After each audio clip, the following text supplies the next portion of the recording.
আসসালামু আলাইকুম, সবাই কেমন আছেন? আশা করি সবাই ভালো আছেন। আখিয়া বেশ লাইফস্টাইল ইউটিউব চ্যানেল এবং ফেসবুক পেজে আপনাদের সবাইকে স্বাগতম। তো আজকে আবার সুন্দর একটা ভিডিও নিয়ে আপনাদের সামনে চলে আসলাম।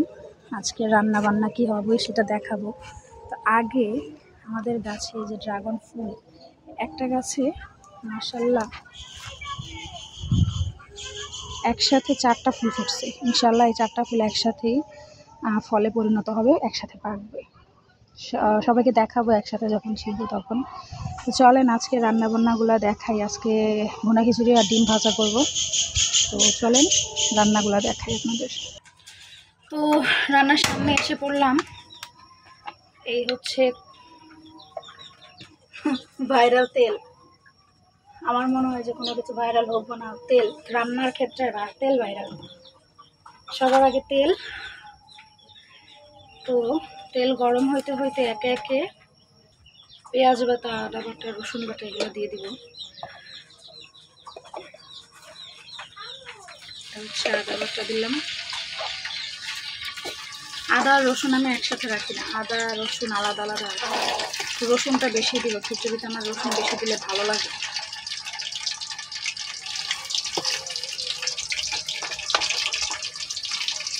দিয়ে দিলাম পেঁয়াজ বাটা।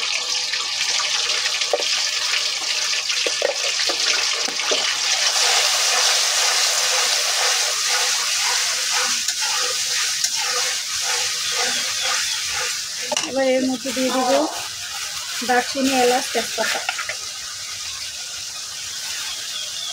2-3টা তেজপাতা,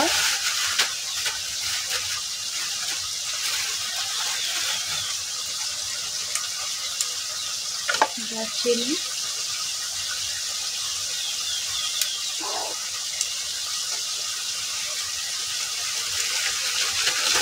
আর হচ্ছে এলাচ, 4টা এলাচ দিয়ে দিব। এবারে মশলাটা সুন্দর করে ভাজবো। ভাজার পর পরবর্তী হলুদ গুঁড়া, কাঁচামরিচ, কী বলে লবণ এগুলা করবো। খিচুড়ি রান্না করবো, আবার ভুনা খিচুড়ি আমার পছন্দ। পাতলা খাবা, পাতলা রান্না করলে বলো ভুনা খাবা, ভুনা রান্না করতে নিলে বলো পাতলা। সারাই দিন পাতলা করবো না, ভুনা ভুনা করতে। সবাই দেখতে থাকেন কিভাবে খিচুড়িটা রান্না করি। তো এখানে মশলা, পেঁয়াজ, আদা, রসুন আর গরম মশলা ভাজা ভাজা হয়ে গেছে। এই পর্যায়ে এখানে দিব পানি। কি করবো না, পানি পরে অল্প দিব, কারণটা হলুদ দিয়ে আবার আমি একটু কষাই।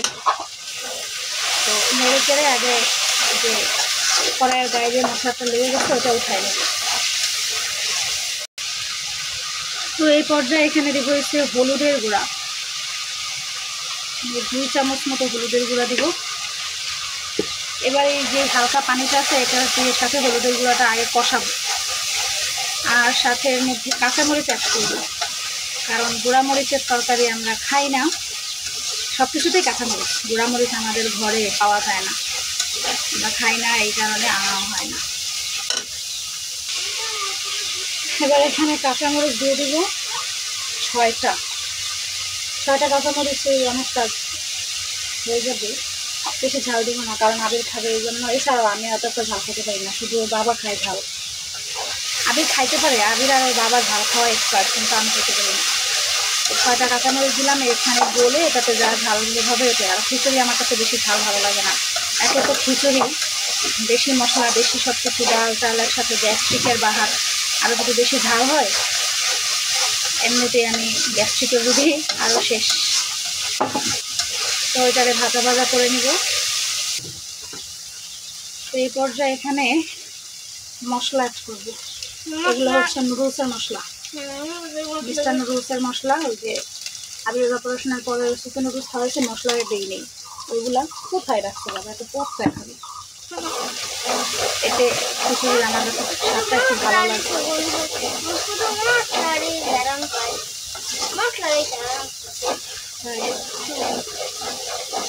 একটু ভাজা ভাজা হলে এর মধ্যে চালটা দিয়ে কষাবো। মশলাটা অলমোস্ট কষানো হয়ে গেছে। এ পর্যায়ে দেব লবণ। লবণ অল্প করে দিলাম, পরে লাগলে আবার দিব, লাগবেই, আরও লাগবে লবণ।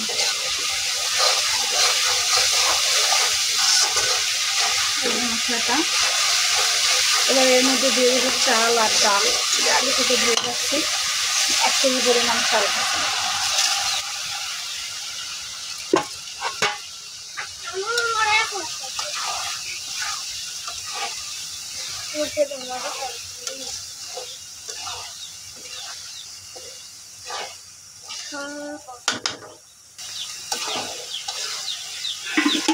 মশলা কষানোর পরে চাল দিছি, এবার হচ্ছে চালটাকে একটু ভাজবো ওই মশলার মধ্যে। তারপরে এই পাশে চুলায় পানি গরম করে রাখছি, গরম পানিতে দিয়ে দেবো। এখানে নিলাম 1 কেজি চাল, কেন বেশি বেশি লাগে চাল, কিসের জন্য জানি না। মাইপা নিলাম 1 কেজি, যাক 1 কেজি নিচে 1 কেজি হবে, অনেক সময় চোখে আন্দাজ পাওয়া যায় না। 1.5 কেজি হবে, 1.5 কেজি এমনই আমার কাছে বেশি বেশি লাগতেছে বাবা, কি ভাবলাম জানি না। না না 1 কেজি, যে চালটা ধোয়ার পরে হয়তো খুঁজছে পানির মধ্যে, অনেকক্ষণ মাঝে দিচ্ছি তো 2 কেজি পানি আমি ওই সাইডে গরম করে নিচ্ছি, মানে ফুটাই নিচ্ছি যেন তাড়াতাড়ি বলক এসে পড়ে।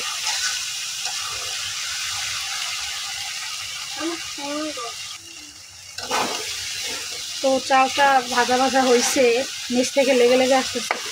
এই পর্যায়ে পানি দিয়ে দিব, একদম গরম পানি।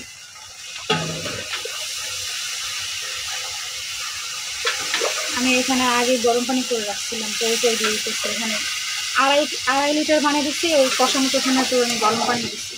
তারপরে দেখি লাগলে ঠান্ডা পানি দিয়ে দিব আবার।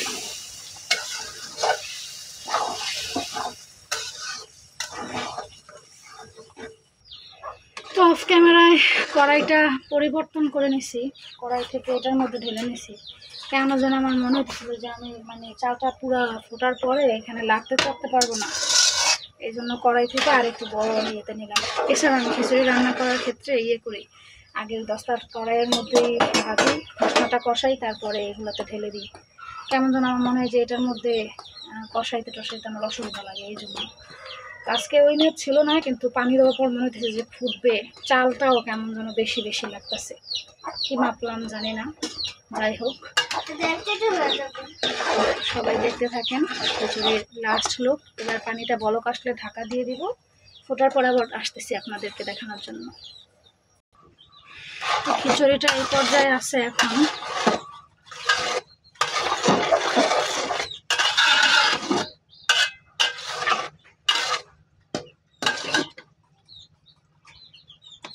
এখনো চাল চাল।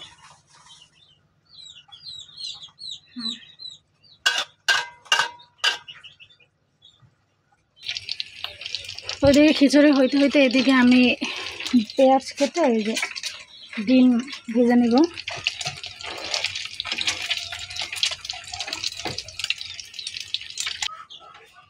তো আমাদের খিচুড়ির কি অবস্থা একটু দেখি। অনেক সুন্দর, আরেকটু হবে, আবির বলতেছে আরেকটু হবে। প্রচুর ধোঁয়া, বোঝা যায় ক্যামেরায়।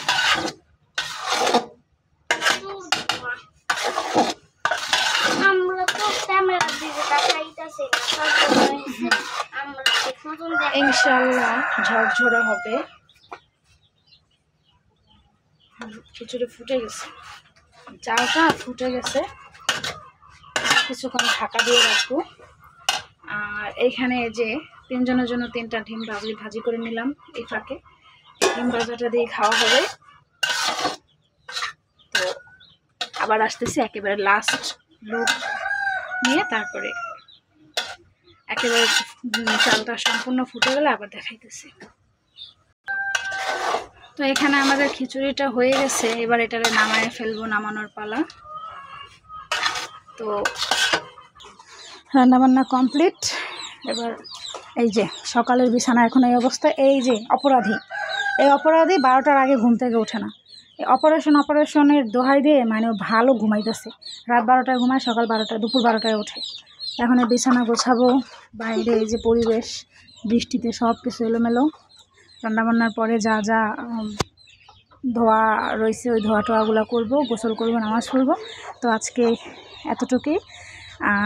সবাই দোয়া করবেন, পাশে থাকবেন। যদি ভিডিও ভালো লাগে অবশ্যই চ্যানেলটা সাবস্ক্রাইব করবেন এবং লাইক কমেন্ট শেয়ার করবেন। ইউটিউব থেকে দেখে থাকেন আর ফেসবুক থেকে দেখে থাকেন, সবাই দোয়া করবেন, সুন্দর সুন্দর কমেন্ট করবেন, ভুল ত্রুটি হলে ক্ষমা দৃষ্টিতে দেখবেন। আসসালামু আলাইকুম।